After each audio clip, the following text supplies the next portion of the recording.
Hi hello ನಮಸ್ಕಾರ. As usual this is yours Karthik ಮೈಸೂರಿಂದ. ಸ್ನೇಹಿತರೆ, ನಾಳೆ ಡೆಲ್ಲಿ ವಿಧಾನಸಭಾ ಎಲೆಕ್ಷನ್ನ ಫಲಿತಾಂಶ. ನನ್ನ ಪ್ರಕಾರ, ನನ್ನ ಸರ್ವೆಯ ಪ್ರಕಾರ, ನನ್ನ ಒಂದು ಜ್ಞಾನದ ಪ್ರಕಾರ, ನನ್ನ ಪರಿಮಿತಿಯಲ್ಲಿ ನಾನು ಹೇಳೋದಾದರೆ ಏನಂದರೆ 39ರಿಂದ 55 ಸೀಟ್ಗಳನ್ನ ಬಿ ಜೆ ಪಿ ಗೆಲ್ಲುತ್ತೆ.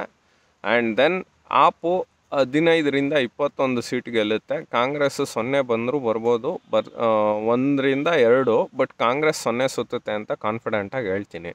ಒಂದಂತೂ ನಿಜ, ರಾಹುಲ್ ಗಾಂಧಿ ಇರೋವರೆಗೆ ಕಾಂಗ್ರೆಸ್ ಅಧಿಕಾರಕ್ಕೆ ಬರಲ್ಲ. ಅಧಿಕಾರಕ್ಕೆ ಬಂದಾಗ ರಾಹುಲ್ ಗಾಂಧಿ ಇರಲ್ಲ. ನಾನು ಹೇಳೋದು ಇಷ್ಟೇ, ರಾಹುಲ್ ಗಾಂಧಿ ಈ ಸಲ ಏನು ಮಾಡಿದ್ದಾನೆ ಪುಣ್ಯಾತ್ಮ ಅಂದರೆ, ಅದೇನೋ ರಾಹುಲ್ಲು ನಿಜವಾಗ್ಲೂ ಎಡವಟ್ಟು ರಾಹುಲ್ಲು, ಪಪ್ಪು ರಾಹುಲ್ಲು, ಕೈಯಲ್ಲಾಗದೇ ಇರೋ ರಾಹುಲ್ಲು.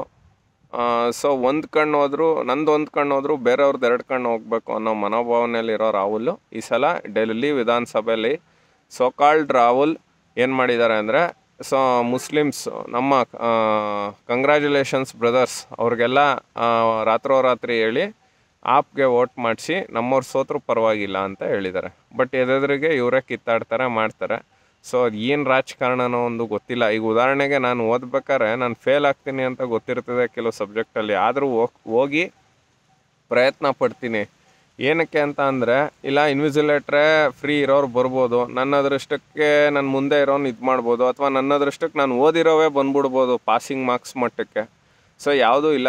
ಬೆಸ್ಟು ರಾಹುಲ್ ಒಂದು ಕೆಲಸ ಮಾಡ್ಬೋದು, ಡೆಲ್ಲಿಲಿ ಕಾಂಗ್ರೆಸ್ನ ಆಪ್ ಜೊತೆ ವಿಲೀನಗೊಳಿಸಪ್ಪ. ವೆಸ್ಟ್ ಬೆಂಗಾಲ್ಗೆ ಹೋಗು, ಅಲ್ಲಿ ಮಮತಾ ಬೇಗಮ್ ಜೊತೆ ವಿಲೀನಗೊಳಿಸು. ಒರಿಸ್ಸಾಗೆ ಹೋಗು, ಅಲ್ಲಿ ಯಾವುದಿದೆ ಎಲ್ಲ ಕಡೆ ವಿಲೀನಗೊಳಿಸ್ಬಿಟ್ಟು ನಿಂದೆಲ್ಲೂ ಅಸ್ತಿತ್ವ ಇಲ್ಲ. ಇರೋದು ಕರ್ನಾಟಕ, ಹಿಮಾಚಲ, ಇದು ಅದನ್ನ ನೋಡ್ಕೊಂಡು ವಾಚ್ಮ್ಯಾನ್ ಆಗಿರಪ್ಪ ಮಿಸ್ಟರ್ ರಾಹುಲ್ ಅಲಿಯಾಸ್ ಬೆಪ್ಪು ರಾಹುಲ್ ಅಲಿಯಾಸ್ ಏನೇನೋ ಮಾತಾಡೋವಂಥ ರಾಹುಲ್ಲು ಅಲಿಯಾಸ್ ಒಂದಕ್ಕೊಂದು ಸಂಬಂಧ ಇಲ್ಲದೆ ಇರೋವಂಥ ವಿಷಯಗಳನ್ನ ನಮ್ಮ ಬೇರೆ ದೇಶಕ್ಕೆ ಹೋಗೋ ರಾಹುಲ್ಗೆ ಇಂಥ ಪರಿಸ್ಥಿತಿ ಬರಲೇಬೇಕು, ಬರುತ್ತೆ. ಹಾಗಾಗಿ Delhi Vidhansabha clean sweep for B J P. ಯಾರೇನೆಲ್ಲ ಹೇಳ್ಬೋದು, ನನ್ನ ಅಂದರೆ ಅಲ್ಲಿ ಏನಂದರೆ ಸುಮಾರು ಒಂದು 20ರಿಂದ 18 ಸೀಟ್ಸು, 18ರಿಂದ 20 ಸೀಟ್ಸು 3ರಿಂದ 5 ಸಾವಿರ ಡಿಸೈಡ್ ಆಗುತ್ತೆ. ನಮ್ಮ ಕಂಗ್ರ್ಯಾಚುಲೇಷನ್ಸ್ ಬ್ರದರ್ಸ್ ಇದ್ದಾರಲ್ಲ, ನಮ್ಮ ಮುಸ್ಲಿಂ ಸಮಾಜದವರು, ಅವ್ರ ಮೇಲೆ ಅಷ್ಟು ನಿಂತಿದೆ. ಬಟ್ ಅವ್ರದನ್ನೇ ಯಾವುದೂ ಏನು ಇಲ್ಲ. ಮಿನಿಮಮ್ ಬಿ ಜೆ ಪಿ ಬಂದೇ ಬರುತ್ತೆ, ಬರಲೇಬೇಕು ಈ ಸಲ. ಜನ ಅಲ್ಲಿ ಇದಕ್ಕೇನು ಗ್ಯಾರಂಟಿಗಳಿಗೆ ಮತ ಹಾಕಿಲ್ಲ. ದಯವಿಟ್ಟು ಒಕ್ಕಲಿಗರೇ ಲಿಂಗಾಯತರೆ ಕರ್ನಾಟಕದಲ್ಲಿ ಎದ್ದೇಳಿ, ಇಂಥ ಅನಿಷ್ಟ ಕರ್ಮರಾಮಯ್ಯನ ಸರ್ಕಾರ, ಇಂಥ ಭ್ರಷ್ಟರಾಮಯ್ಯನ ಸರ್ಕಾರ ತೊಲಗಿಸೋಣ, ಪಣ ತೊಡೋಣ ಅಂತ ಹೇಳ್ತಾ ಇದು ಈ ಹೊತ್ತಿನ ವಿಶೇಷ.